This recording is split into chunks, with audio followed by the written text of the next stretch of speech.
I am Oliver Green, and I am half of a group for change, and I'm bringing you, that's right, you, another edition of the 100-Day Video Challenge, Day 23.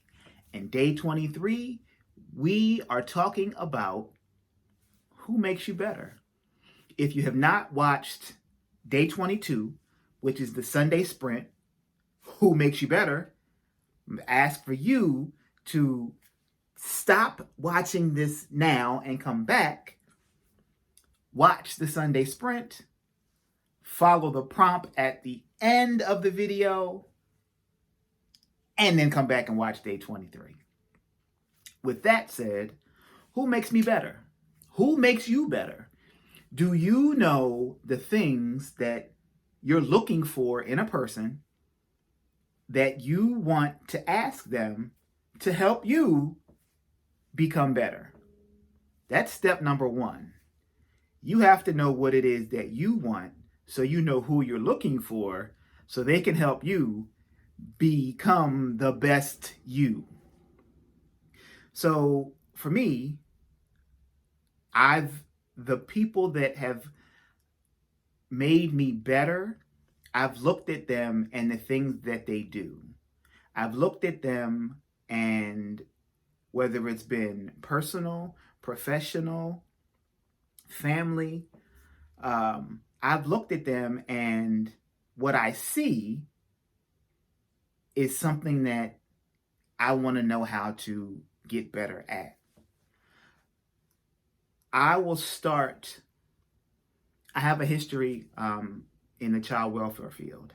And for those that are watching this, I don't know, in Florida, maybe just in the county that I was in, it just seemed as though it was a heavily populated, dominated female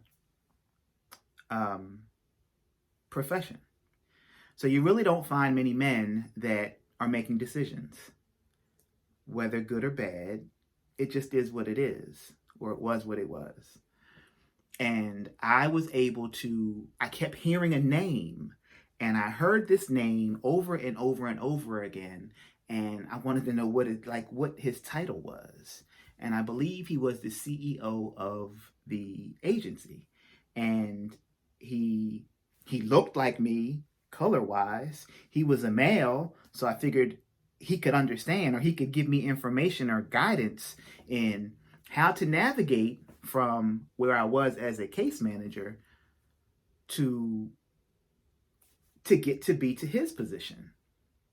And his name was Charles McDonald. And it took a lot of courage, but I went to Mr. McDonald and said, "You are my mentor." And he was like, "Okay."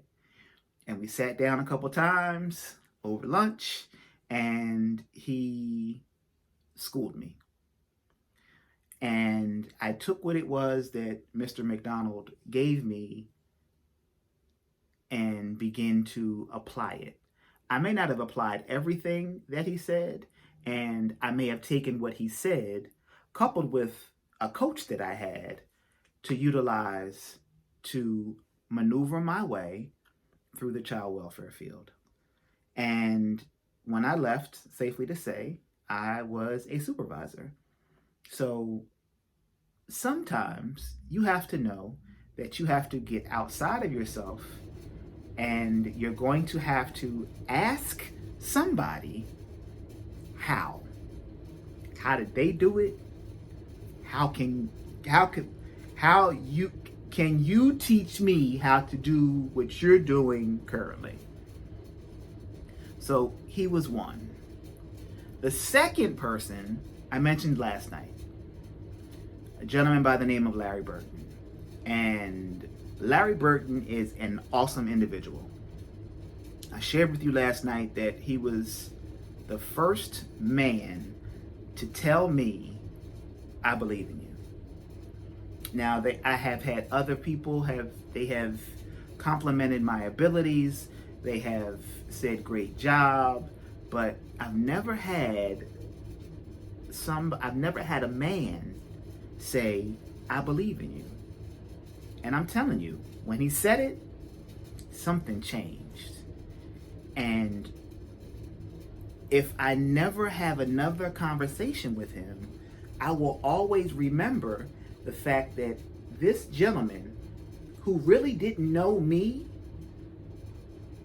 had been watching me, and based upon a conversation that we had, felt it not robbery to tell me, I believe in you. I believe in you and the things that you can do. So I need for you to surround yourself around people that are going to make you better. But understand, you're going to have to come outside of your comfort zone to go and ask that person, how did you get where you are? And can you show me? I am Oliver Green, and I am half of a Group for Change, and I'm bringing you, that's right, you, another edition of the 100 Day Video Challenge, day 23.